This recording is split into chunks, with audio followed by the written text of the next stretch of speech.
Firelight Hydrangea versus Limelight. I've found that Firelight Hydrangea's vibrant red blooms last longer into the fall than Limelight's green to pink transition. How to prune Firelight Hydrangea. Pruning my Firelight Hydrangea involves a bit of timing and technique. I usually prune mine in late winter or early spring, just before new growth begins. First, I remove any dead or damaged wood to keep the plant healthy. Then, I trim back the branches to shape the plant and encourage new blooms. I'm careful not to cut too much, as I want to maintain a balance between old and new growth. It's satisfying to see the plant thrive after a good pruning session. When to prune Firelight Hydrangea. I always make sure to prune my Firelight Hydrangea in late winter or early spring. This timing is crucial because it ensures the plant can recover and produce new growth when the weather warms up. I've found that if I prune too early, the winter cold can damage the freshly cut stems, but if I wait too long, I might cut off the new buds that are forming. Timing it just right has made a big difference in how lush and full my hydrangea looks during the blooming season. How much water does Firelight Hydrangea need?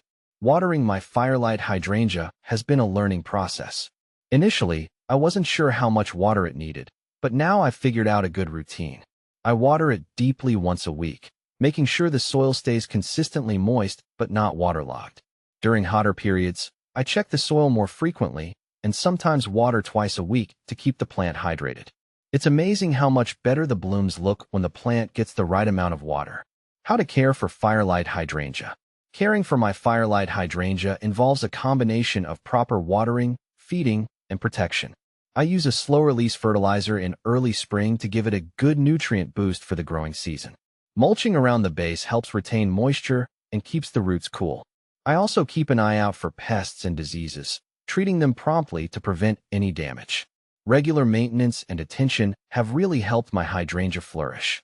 How to train Firelight Hydrangea. Training my Firelight Hydrangea to grow in the shape I want has been a fun project. I use soft ties to gently guide the branches in the desired direction, being careful not to constrict them. Regular pruning also helps maintain the shape and encourage strong, healthy growth.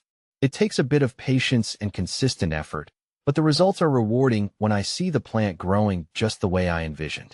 How to transplant Firelight Hydrangea.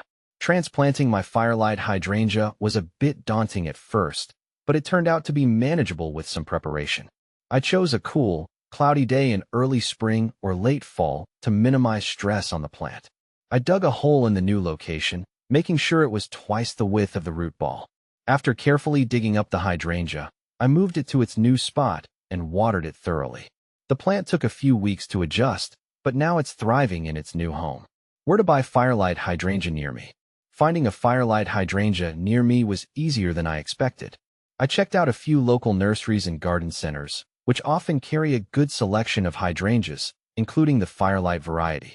I also looked online for local plant sales and gardening events, where I sometimes found unique varieties. Talking to fellow gardening enthusiasts in my area gave me some great leads on where to buy healthy, robust plants.